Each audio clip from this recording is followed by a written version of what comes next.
ser yo, hace como un mes. Convivo con mi sobrinita de 2 meses de edad, mientras mi hermano y mi cuñada se habían ido a comprar a la tienda. Estamos a solas en su nueva casa, miro a mi sobrina siendo una niña tierna, y haciendo cosas de bebé. Me doy cuenta de que de repente ella se pone a mirar a algo en movimiento por encima de mi cabeza, lo que sea que está ahí, lo está siguiendo con la mirada. Miro por encima mío y en efecto, veo que no hay nada más que el respaldo del sillón y una pared. Vuelvo a voltear hacia abajo, veo que la bebé está mirando hacia el pasillo, sonriendo. Siento como se me hunde el estómago. Ella sigue mirando hacia el pasillo. Juro por cualquier dios en el que creas, que vi una mano con dedos alargados deslizarse detrás de la puerta. Salto de mi lugar hecho madre, y obviamente me llevo a la niña en brazos. ¿Quién chingados está ahí? ¿Te quieres morir, chico? Tenía que ser sureño. Sigo parado, mirando hacia el pasillo. Mi sobrina solo se ríe en dirección al mismo. Empiezo a retroceder desde el sofá barra entrada al pasillo. Tengo una pistola. Estaba mintiendo. Hombrecito, no intentes hacer nada si no, te vuelo el culo a plomazos. Oigo crujidos en el cuarto de atrás del pasillo. Justo cuando estoy a punto de salir por la puerta principal, veo a mi hermano y a mi cuñada llegando. Les digo que alguien se metió a la casa, y le doy la bebé a mi cuñada. Mi hermano y yo agarramos, nos metemos rápido a la casa y vamos rápido hacia el pasillo. Encontramos ropa y mierda random aventada por todos lados. No nos han robado absolutamente nada, la laptop de $1000 que tenemos en la cama seguía ahí como si nada. 1 hora antes de llegar el cuarto estaba completamente limpio, sin nada tirado. A la mierda todo esto, ahora odio estar solo con la bebé en la casa de mi hermano. Esta es la primera vez que algo inexplicable me saca un susto de muerte.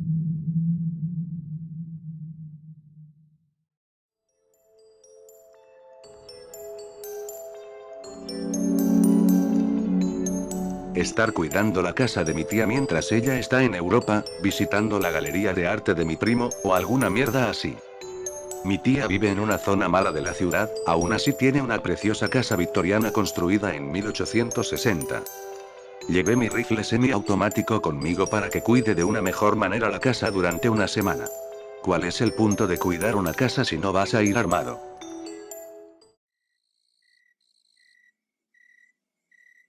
Una noche, me voy a dormir al sillón. Oigo como rompen la ventana del sótano. Despierto en ese momento. Me levanto rápido. Agarro el rifle, enciendo mi linterna. Me dirijo lentamente hacia el sótano. Tácticamente camino con sigilo y linterna en mano. No encuentro nada en el sótano. Busco la ventana que se rompió, vidrio en el piso o algún otro indicio. Nada. De repente, oigo un grito como de 1000 humanos sufriendo, llena mis oídos como si estuvieran a pocos centímetros de mi cabeza. Estoy hablando de algo comparado al grito de una Banshee, me asusté como la mierda, disparo el rifle de manera negligente en la escalera y corro escaleras arriba, me salgo de la casa y me quedo en la banqueta durante una buena hora.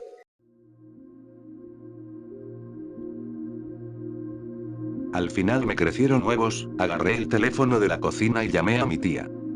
¿Sabes si en la casa espantan? Sí, si oyes que rompen un vidrio, nunca te dirijas al sótano. Mi cara cuando me entero que el tipo que construyó la casa torturó a su esposa o algo así. La golpeó, y la descuidó tanto al punto de que ella murió de inanición, o alguna mierda de esas.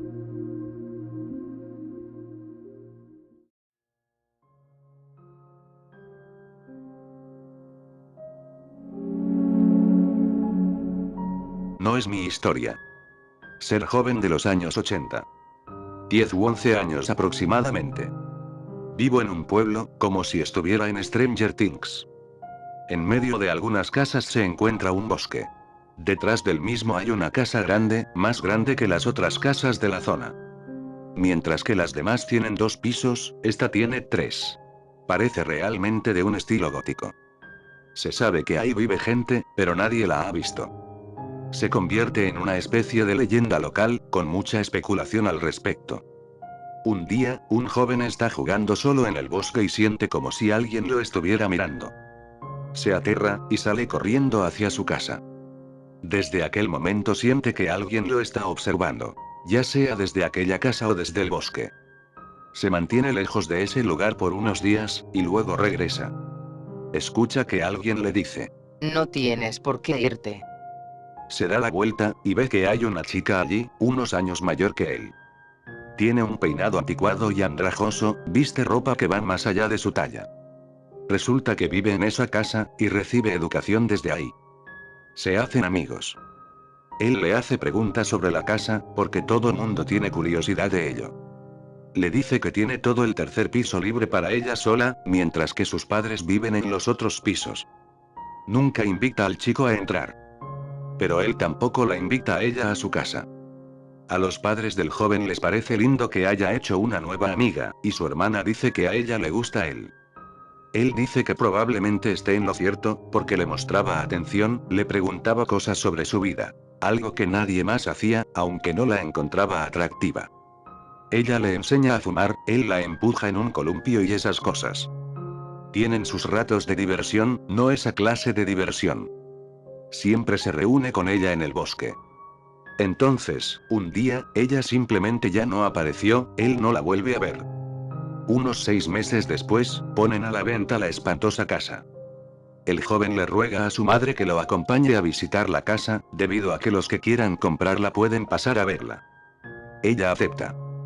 Van, y encuentran mucha gente. No solo los niños tienen curiosidad por el lugar. Se presentan, y hablan con la dueña de la propiedad, ella reconoce al joven enseguida, y dice que lo conoce. El joven se asusta. Ella les enseña la casa, pero solo recorren los primeros 2 pisos. Pero él sabe que hay un tercer piso, y que incluso se pueden ver las ventanas desde afuera en los bosques. La mujer menciona que tuvo una hija que murió unos años antes. El joven se da cuenta del enorme parecido entre ella y la chica con la que ha estado saliendo. Se lo cuenta a su hermana. Ella dice que estaba enamorado de un fantasma. Él no se lo cree, pero no tiene una explicación mejor. Vuelve al bosque. Mira hacia la casa, y ve a la madre de la chica mirándole fijamente desde la ventana. No sonríe. No saluda, solo se le queda viendo fijamente. Se asusta y se va. De todos modos, la casa es vendida y eso es todo. Los padres del joven se divorcian un par de años más tarde, y él se muda de aquella zona. Años más tarde el joven se casa, y en una reunión familiar, van de vuelta a aquel lugar donde vivía en su infancia. Su hermana saca el tema de la chica fantasma. Él cuenta toda la historia. Él, su esposa y su hermana deciden ir allí. Caminan por el mismo sendero, ahora cubierto de maleza. Llega al columpio destartalado en el que solía empujarla. Van al mismo lugar en el que ella y él escondían paquetes de cigarros. Y resulta que el último jodido paquete que escondieron sigue ahí. Todos se cagan del miedo y se van. Poco después, el joven se enferma y empieza a tener sueños febriles. Tiene un sueño en el que es más joven, y está de vuelta en el bosque. Puede oír risas. Camina por el sendero para encontrar a la chica fantasma sentada en un banco, riéndose de él. Ella se arranca el pelo, y sigue riéndose de él como una maniática. Se despierta totalmente aterrorizado. Se da cuenta de algo. Aquella niña, aquella a la que había estado conociendo en su infancia, no era un fantasma. Era la madre de la niña haciéndose pasar por ella. Eso explica por qué tenía el pelo tan raro, el por qué su ropa no se le veía de su talla, el por qué el día en el que estaban vendiendo la casa lo reconoció de inmediato y por qué le vio un parecido tan similar. Le preguntan cómo es que pudo confundir a una mujer adulta con una niña unos años mayor que él en aquel momento. Los niños de 10 u 11 años no son exactamente los más inteligentes y son fáciles de engañar. Creo que realmente ella sí tenía una hija muerta, pero se hizo pasar por su hija a modo de emplear una especie de defensa psicológica.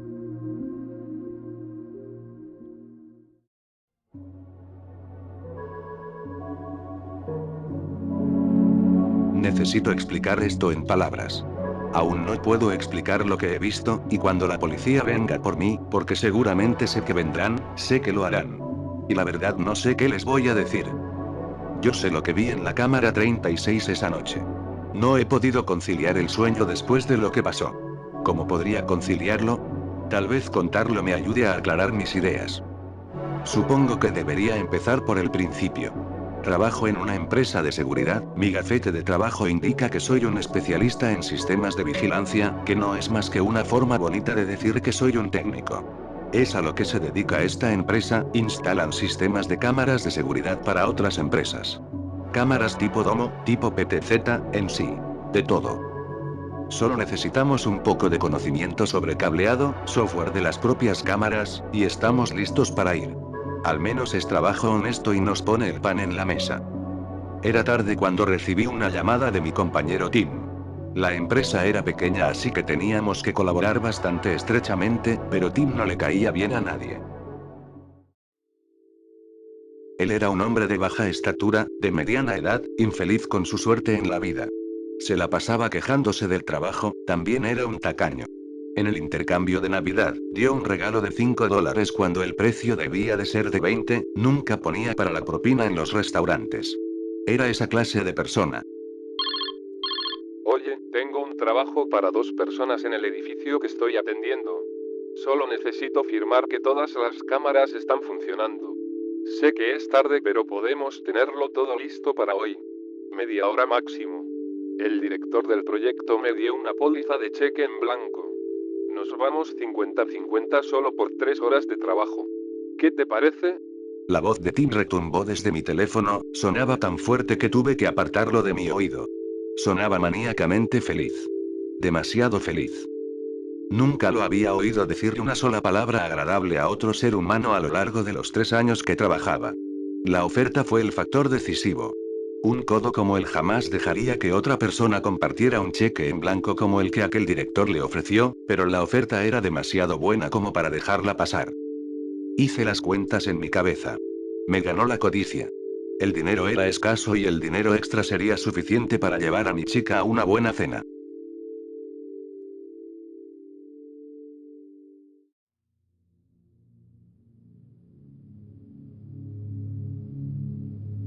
Eran más de las 6 cuando llegué al edificio del que hablaba. Parecía estar todo preparado, sobre todo para armar y hacer el cableado. Al menos las luces estaban junto con el aire acondicionado. El estacionamiento estaba prácticamente vacío. Me pareció extraño que Tim estuviera trabajando solo en el edificio, supongo que la mayoría de la gente se había ido a sus casas temprano porque iba a ser fin de semana. Las puertas de cristal de la entrada ni siquiera estaban bloqueadas. Realmente se me hizo un gran descuido del personal de seguridad. Sacudí la cabeza, en eso mi teléfono sonó. Segundo piso, sala de seguridad. Sonaba totalmente críptico. Al menos los elevadores funcionaban. El edificio estaba casi terminado, las luces fluorescentes estaban encendidas y funcionando. El suelo tenía una gruesa capa de polvo de yeso provenientes de los agujeros de las paredes, pequeños tubos de plástico de colores arrancados de los cables, algún tornillo o clavo abandonado en el piso alfombrado. El aire olía a polvo, soldadura y plástico fresco. El segundo piso era un anidadero de pasillos sin forma alguna. No habían optado por el concepto de oficina abierta. Tardé un rato en llegar a la oficina de seguridad. El edificio vacío empezaba a asustarme de una manera que no podía identificar, el silencio era opresivo, como una manta que pesara sobre todo. Incluso mis pasos sobre el tapete polvoriento parecían amortiguados. Tim no estaba en la sala de control, la sala estaba en silencio, aparte del zumbido de los ventiladores que venían de los gabinetes de las computadoras. Encontré un portapapeles con un listado de todas las cámaras del edificio, eran 35. Se me hacían muy pocas cámaras para un edificio como este. Supuse que hasta aquí había dejado Tim lo suyo, solo verificando que todas las cámaras funcionaban. Sentí un destello de rabia porque Tim ni siquiera se dignó en aparecer para decirme lo que había que hacer. Hice una pausa. Una cosa es segura. La flojera no era algo que caracterizaba a Tim. El tipo podía ser un mamón, pero era al menos meticuloso en su trabajo. El edificio vacío estaba empezando a darme escalofríos, miré las pantallas. Había 6 pantallas, enlazadas a 6 cámaras. Algo no me cuadraba. Volví a mirar el portapapeles. Allí, había una cámara extra que no estaba contabilizada. Llamé al celular de Tim. Los pitidos de llamada que sonaban planos parecían burlarse de mí desde el altavoz del teléfono, tenía que elegir entre quedarme y terminar la verificación de las cámaras, o pararle de una vez e irme de aquí. Supuse que bastaría con poner mi firma en el portapapeles, y con eso ya quedarían registradas mis horas, y no importa si Tim aparece o no. Pero aún así, la codicia me volvió a ganar. Examiné la vista de cada una de las cámaras, comprobando la amplitud de movimiento, los puntos ciegos de los pasillos y cosas por el estilo. Fui tachando cada cámara de la lista hasta que llegué a la última. La cámara 36. Esa cámara no respondía como el resto. No detectaba controles de movimiento, ni zoom, nada. Entrecerré los ojos en la vista de la cámara y el piso. La calidad de la pantalla no ayudaba mucho. Mostraba la misma vista simple de un pasillo que podría haber sido desde cualquier esquina del edificio. La cámara mostraba 3 pasillos separados con un largo y lento movimiento horizontal. Un cruce en T, pensé. No me sirvió de mucha ayuda, ya que no conocía el edificio. El lento movimiento de la cámara, el cual no podía controlar, me llenó de un pavor inexplicable. No me sorprendió que se me erizaran los brazos. ¿Por qué no me contestaba Tim? ¿Dónde demonios estaba? El corazón se me aceleró. Sentía que las paredes se cerraban sobre mí en esa pequeña sala de seguridad, toda la situación me parecía mal. La forma en la que se movía la cámara 36 me llamó la atención. Era extraño. Parecía como si alguien estuviera apagando todas las luces del pasillo en el centro de aquel cruce en T. Este no era del todo normal. La cámara tenía un modo de poca luz, las luces del pasillo habrían proporcionado suficiente luz para ver algo en el pasillo, algo más que la oscuridad absoluta que lo rodeaba. Traté de manipular los controles de la cámara con ansiedad, cada vez que la cámara llegaba a cierto punto solo conseguía vislumbrar la oscuridad. Pero, parecía que, aquello que vi, se acercaba cada vez más. No hice zoom. Me incliné hacia adelante, casi apretando la nariz contra la pantalla, solo para mirar lo que avanzaba en el borde de la oscuridad. Cuando mis ojos se centraron en el borde anterior de las sombras, me sobresalté en el asiento. Las luces no se estaban apagando, más bien vi algo que avanzaba lentamente hacia la cámara como una marea aceitosa que tapaban las luces. Lo que desde la distancia veía como una línea sólida se convirtió en una masa de pequeños tallos que se retorcían, se agarraban al suelo, a las paredes y se arrastraban en una línea sólida. Sucio. Así es como se sentía este lugar, podía oír en mi cabeza la voz ronca de mi abuela entonando una palabra en mandarín. Ella se aferró a las supersticiones de su lugar de nacimiento en China, siempre se aseguraba de que todos sus nietos llevaran algún sutra budista en algún lugar para mantenernos a salvo. A salvo de lugares como este. Lugares sucios. No estoy hablando de la suciedad del polvo o ese tipo de cosas, más bien de lugares con mucha carga espiritual negativa. Esos lugares que te ponen los pelos de punta. Aquellos lugares que hasta los animales evitan porque saben más que nosotros. No quería nada más que dejar atrás este maldito edificio, o siquiera haber tenido uno de los amuletos de la abuela en mi bolsillo. Solo veía más movimiento en la cámara 36, hasta que por fin encontré a Tim. Caminaba por uno de los pasillos contiguos, quizás estaba buscando dónde estaba la cámara. Vi que tenía una pequeña sonrisa triunfante en la cara cuando levantó la vista y miró hacia la cámara, completamente ajeno a aquella cosa que acechaba a la vuelta de la esquina.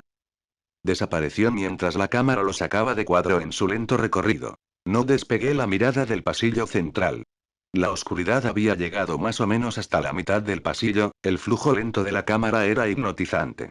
Eso fue todo lo que pude hacer, hasta que aparté la mirada de la pantalla, y marqué el número de Tim con mis dedos temblando. Vamos, vamos. Dije a través del altavoz de mi teléfono. Ese pequeño tronido que se oye cuando se logra enlazar una llamada fue una de las cosas más dulces que he oído en mi vida. Hola, ¿estás aquí? La voz de Tim retumbó en el altavoz, con la misma euforia antinatural. Si yo no hubiera sabido nada mejor, yo habría asumido que estaba drogado. Mira, Tim. Hay algo extraño en la cámara 36. Yo no creo que este lugar sea seguro. Yo estaba prácticamente balbuceando para este punto, la oscuridad antinatural en la pantalla tocaba algún nervio en carne viva dentro de mí. ¿Qué? No existe ninguna cámara 36, las puse todas yo mismo. No suenas muy bien. La cámara 36 muestra a Tim deteniéndose conmocionado al ver la negrura del pasillo y, en contra de todo sentido común, empieza a avanzar hacia ella. La cámara no detuvo su recorrido ante tal horror que tenía delante, y todo lo que vi, fue el pasillo vacío del que salió Tim. Ey hombre, esa mierda parece peligrosa. Deberíamos salir de aquí. Volvamos mañana cuando haya más gente o algo así, grité. Resonó mi voz en los confines de la sala, rebotando en las estanterías de acero de los discos duros, procesadores y ventiladores. No suenas muy bien, chico. Estás mirando las cámaras, ¿verdad? Voy para allá. Seguía teniendo el mismo tono enloquecido. Prácticamente pareciera como si me mirara desde la línea telefónica. Volví a dirigir la mirada hacia donde estaba él. Vi que se estaba poniendo de rodillas frente a la mancha de tinta del suelo. Extendió una mano en señal tentativa para tocar la oscuridad. ¡Puta madre! No hagas eso. Grité, con la voz entrecortada. Pulsé desesperadamente los controles de la cámara con el ratón. No funcionaban. Nada funcionaba. Pude ver a Tim ponerse rígido y agarrarse el brazo mientras la cámara avanzaba. La gente dice que las cosas se vuelven más claras en una situación de crisis. Que el tiempo se ralentiza. Yo no sentía nada de eso, la incertidumbre me congeló. No sería capaz de encontrar a Tim a tiempo. Mi mirada osciló indecisa desde la puerta de la sala de seguridad hasta la pantalla, pareciendo que hacía el lento recorrido de la cámara con mi cabeza. Por cierto, no tenía ni idea de dónde estaba la maldita cámara, así que se me ocurrió que sería mejor intentar localizar a Tim a través del celular. Volví a dirigir la mirada a la cámara 36. No había rastro de Tim. La oscuridad de tinta continuaba por el pasillo sin cesar, había algo pequeño en el suelo. Era el teléfono de Tim. Él debe haberlo dejado caer, debió de haber escapado. Cuando la cámara apuntó la vista hacia el otro pasillo vi que no había señales de Tim. No hay posibilidad de que se haya escapado de la vista de la cámara. No las instalamos de esta manera, solemos hacer que cubra todo el rango. Vi que la cámara pasó de vuelta al pasillo central y hacia la oscuridad que se arrastraba. Justo a tiempo para ver el teléfono de Tim ser tragado por la oscuridad. Me quedé boquiabierto mirando la pantalla. No había nada en este cuarto, más allá del torbellino de ventiladores y el retumbar de mi pulso en los oídos. Nada, aunque... Sí, había algo más. Una vocecita rasposa procedente de mi teléfono sobre la mesa. Me temblaban las manos al tratar de levantarlo.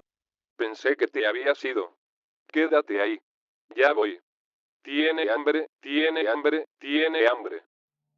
La voz de Tim todavía tenía ese tono eufórico y enloquecido, solo que, el tono ahora había tomado un trasfondo amenazador. Estaba tan concentrado en la cámara 36 que no me había dado cuenta de que el cuarto donde estaba se estaba empezando a oscurecer. Las otras cámaras se estaban apagando, una a una. No, no se estaban apagando. Se estaban oscureciendo. Lo mismo pasaba con el pasillo que enfocaba la cámara 36. Completamente negro. No había ninguna luz de salida de emergencia, no captaba nada incluso con el modo de poca luz activado. Nada más que una pantalla en negro y el pequeño símbolo que mostraba las cámaras en modo grabación. Ese pequeño símbolo. Se sintió como un gran golpe en las tripas. La cámara 36. El teléfono de Tim en el suelo mientras seguía gritándome tonterías por la línea, lo cual no tenía sentido. La cámara, la cual todo este tiempo era imposible de controlar desde la consola porque me di cuenta de que la cámara no estaba grabando en absoluto. Estaba reproduciendo una grabación.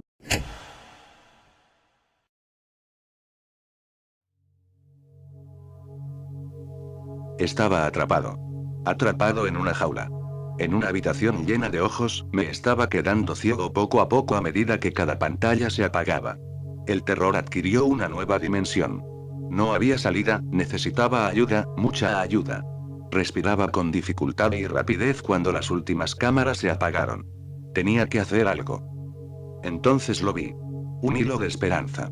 Un gran botón rojo. No sabía si la alarma que conecta con la compañía de alarmas estaba ya activada. El golpe de mi palma sobre el botón resonó en la pequeña habitación como un disparo. Exhalé un suspiro de alivio, estaba en lo cierto. En algún lugar de una oficina al otro lado de la ciudad habría saltado una alarma, alguien de una empresa muy parecida a la mía estaría sacando una lista de direcciones y llamando a la policía por un posible allanamiento en mi local. Mi triunfo duró poco, mis rodillas se convirtieron en agua cuando percibí un nuevo sonido por encima del torbellino de los ventiladores de las computadoras del cuarto. Un pequeño, pero insistente sonido de arañazos en la puerta del cuarto. No vas a dejarme entrar. Hace frío y está oscuro aquí fuera. Y tengo hambre. La voz de Tim era diferente ahora. Antes tenía su habitual tono nasal. Pero ahora parecía seca. Con un extraño eco, como si hablaran varias personas a la vez. No se parecía en nada a Tim. Me pregunté si la voz de Tim era lo que siempre había estado escuchando en mi teléfono, cuando lo único que oía era esa cosa muerta y extraña. Había una pequeña grieta debajo de la puerta. Debería haber un pequeño rayo de luz, pero solo había una línea negra. Me alejé de la puerta. El sonido de los arañazos se hizo más fuerte. Llenaban completamente el cuarto. Cada vez parecían menos sonidos de uñas y más de garras rastrillando la puerta reforzada. El chirrido de algo duro sobre el metal fue incrementándose, hasta que se detuvo. El silencio que siguió fue aún más fuerte que el ruido que lo precedió. Luego, el lento chasquido de metal contra metal. Aquel sonido de una cerradura girando. Las llaves de Tim. Tim tenía las malditas llaves. La pesada puerta se abrió de golpe. Lo que había fuera era nada. Era como mirar en un profundo agujero oscuro. Excepto que la luz del cuarto, la cual debería haber iluminado el pasillo más allá. En cambio, solo había una pared negra. Contra toda lógica, las sombras se adentraban cada vez más. La oscuridad de tinta fluía a través del umbral como una marea de ébano. Sabía que tenía que hacer algo. Cuanto más esperase, menos posibilidades tendría de escapar. Me lancé hacia adelante y me agarré a la puerta. Las sombras negras ya habían trepado por la puerta. Vi cómo mi mano desaparecía hasta el antebrazo mientras la hundía en las sombras, buscando el borde de la puerta para cerrarla. Mis dedos llenos de desesperación encontraron el duro borde de la puerta y empecé a empujar. La puerta cedió, pero a duras penas. Empecé a apoyar mi peso contra la puerta, respirando más fuerte por el miedo y el esfuerzo. La sensación de oscuridad no era nada agradable. No era algo frío como se podría intuir, más bien era cálido. El mismo calor de un cuerpo vivo.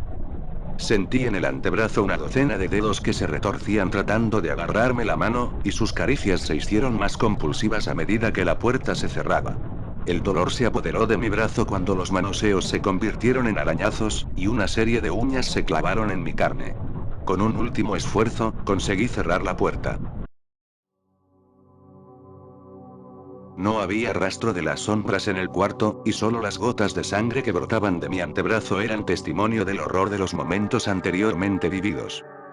Los minutos me parecieron horas mientras esperaba a la policía, apoyando la espalda contra la puerta, con la esperanza de que fuera lo que había al otro lado de la puerta no volviera a intentar entrar. La primera vez que me di cuenta de que mi calvario había terminado fue cuando las pantallas de la consola empezaron a iluminarse con las imágenes de las cámaras normales. Todas menos una. La señal de la cámara 36. La cual no era más que una neblina de estática. Estaba aturdido cuando llegó la policía y les conté que había arreglado las cámaras y que creía haber visto a un intruso antes de que se cortara la señal. El miedo residual de mi terrible experiencia dio cierta credibilidad a mi historia. Los policías nos llevaron a mí y al guardia nocturno a hacer una inspección superficial de las instalaciones. Parecían tan impacientes por irse como yo, aunque por motivos diferentes. Tim no ha vuelto al trabajo en los últimos días. El trabajo de aquel edificio sigue incompleto. Me han preguntado por lo menos 3 veces, puesto que ya había repasado los planos una vez. Al principio di excusas. Al final, me negué de plano. Sabía muy bien que el trabajo no estaba hecho. De hecho, me di cuenta de que en aquel último recorrido que hicimos con los policías, me encontré en un cruce entre pasillos que me resultaba familiar. Justo a la altura adecuada, un manojo de cables se encontraban colgando de la pared. Junto a ellos, escrito con giz en la pared, se encontraba un número 36.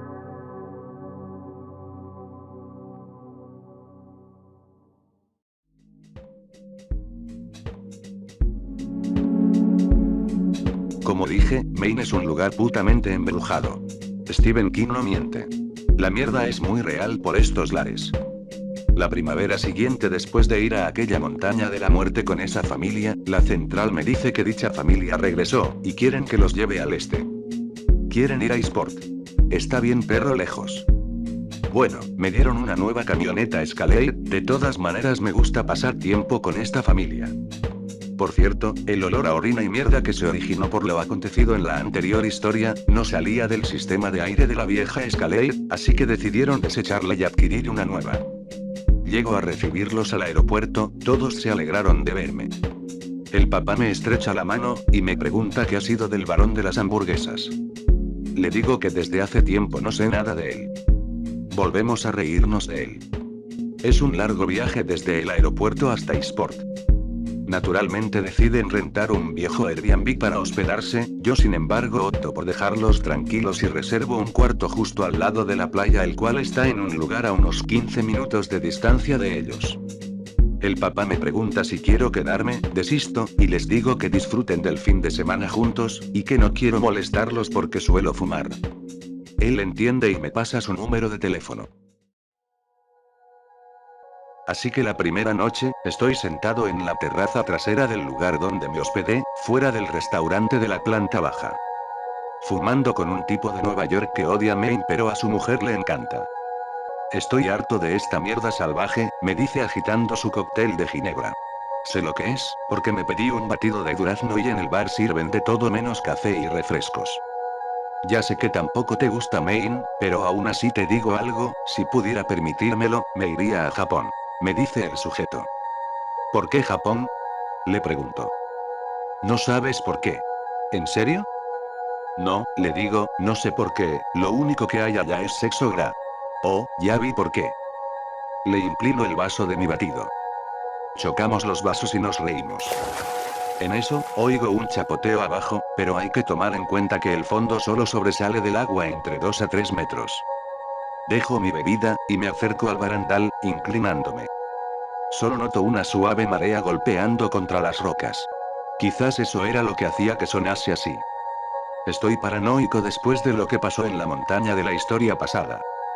Vuelvo a sentarme y prendo otro cigarro. El neoyorquino me pregunta qué pasa. Pensé que había oído un estruendo en la parte de abajo. De pie, en el balcón fuera de mi cuarto, mirando hacia afuera sobre la bahía iluminada por la luna, maldita sea, si no apestara tanto aquí. Fumando de nuevo, golpeando una lata de Pepsi contra el barandal. Oigo el chapoteo de nuevo. Miro hacia abajo, puedo ver las rocas otra vez. Veo cómo se forman muchas burbujas. Las rocas no se mueven. ¿Hay alguien ahí abajo? Grito. No hay respuesta. Solo más burbujas provenientes de aquella zona rocosa. Me encojo de hombros. Mierda aterradora que hacen los océanos. Apago la ceniza del cigarro, y apoyo la cabeza en el barandal. Todo está tranquilo, salvo el ruido del chapoteo. Paro de repente. Vuelvo a mirar hacia abajo y siento como me arrebatan la lata de Pepsi de la mano. Estoy en un tercer piso. Chapoteo justo abajo, en las burbujas. Carajo. Tiro mi cigarro y me alejo del barandal. El chapoteo comienza a sonar de nuevo, y mi lata de Pepsi golpea contra las rocas. El golpeteo se vuelve rítmico. Primero hace tap tap tap y enseguida, pausa, y vuelve así sucesivamente. Bajo para acabar con esto de una vez por todas. Hay una playa rocosa debajo de la cubierta, y me bajo para agarrar la lata de Pepsi. ¿Por qué madres estoy haciendo esto? No es cierto, ando demasiado paranoico como para escuchar fantasmas golpear la lata toda la noche. Me asomo por encima de las rocas y agarro la lata. La saco del agua, y tiro el agua que se le quedó adentro. Vuelvo a subir y tiro la lata en el bote de basura más cercano al lugar de donde subí. En cuanto la lata toca el fondo del bote, se escucha como si un barco chocara contra el muelle. Me van a comer estos cabrones. Giro con los puños en alto, como si fuese a golpear al kraken o algo así. En efecto, solo es un barco. Tal vez es Dios diciéndome que deje de fumar. Pongo la mano en uno de los pilares de madera que sobresalen de los soportes del muelle, y descubro que tengo el cigarro bajo la mano. ¡Qué suerte tengo! La ceniza se ha desprendido, así que vuelvo a encenderlo y miro el barco que roza el muelle. Es un crucero con camarote, el nombre que tiene inscrito en la popa es Sitoi. El Sitoi roza el muelle una y otra vez mientras fumo. Salgo de la parte del muelle donde estoy, y subo a la parte donde está amarrado el barco. Agarro la cuerda del barco y la enrollo alrededor de uno de los extraños amarres para botes. Deja de hacer ese ruido. Por fin. Me doy la vuelta, y veo otro cigarro en el pilar de arriba. Veo que todavía tengo el que encontré en mi mano. Muy bien, creo que ya debería de irme a dormir. Subo por la pasarela hasta el pilar donde está la otra parte del muelle y tiro el cigarro por el borde. Llego a mi cuarto y cierro la puerta. No, demasiada lactosa. Estás teniendo visiones. Subo las persianas de la puerta de cristal que da al balcón.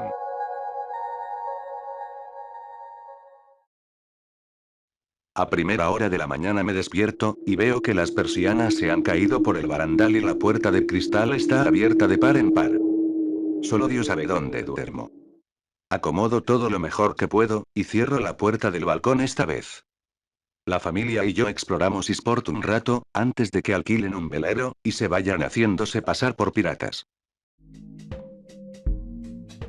En el hotel, me encuentro al neoyorquino y dice que me oyó anoche. Le cuento lo que pasó y se ríe de mí, me ofrece a invitarme a desayunar.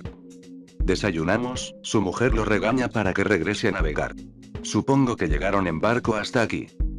Mi cara cuando me doy cuenta que él es dueño del Sitoy. Paso la mañana bebiendo Pepsi, y enviando mensajes a un amigo que vive cerca para contarle lo que está pasando. Oigo otra vez el chapoteo. Lo ignoro, y entro solo para encontrar que el cuarto está desordenado. El personal del hotel dicen que no fueron ellos. Cuando vuelve el papá, la mamá y los niños, pregunto si tienen algún lugar disponible en su Airbnb. Me quedo con ellos el resto del fin de semana. En el Eastporting, los dueños han contratado a una medium para entretener a los huéspedes esta noche. ¿Qué madres? ¿Mierda espeluznante de primavera?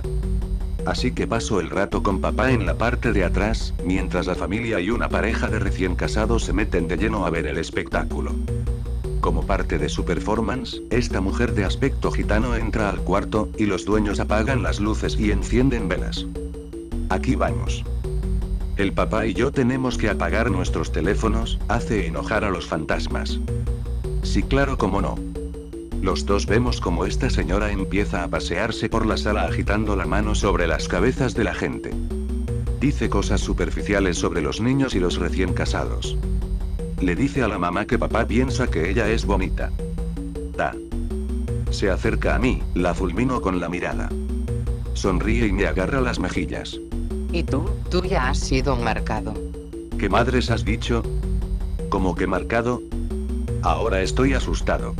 Tú estás marcado, tiene algo que ver con tu tabaquismo. ¿Qué demonios?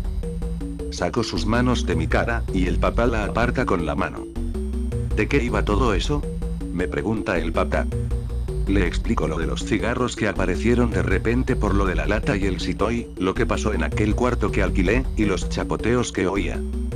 Menea la cabeza. Por cierto, él no sabe nada de lo que pasó en la montaña de la muerte. Me froto la frente, mientras ella habla de una doncella que murió en los muelles. Un marido vengativo la ahogó después de que ella se enamorara de un hombre de la carretera. El papá me da un codazo. Agita la mano, demasiado interesado como para no escucharla. Continúa diciendo que el marido la mató cuando sintió el olor al cigarro de aquel hombre del que estaba enamorada. El papá empieza a reírse entre dientes. Le doy un codazo y empieza a reírse a carcajadas. Se levanta y se va. Dejamos Eastport, el papá se burla de mi novia fantasma durante todo el camino de vuelta al aeropuerto.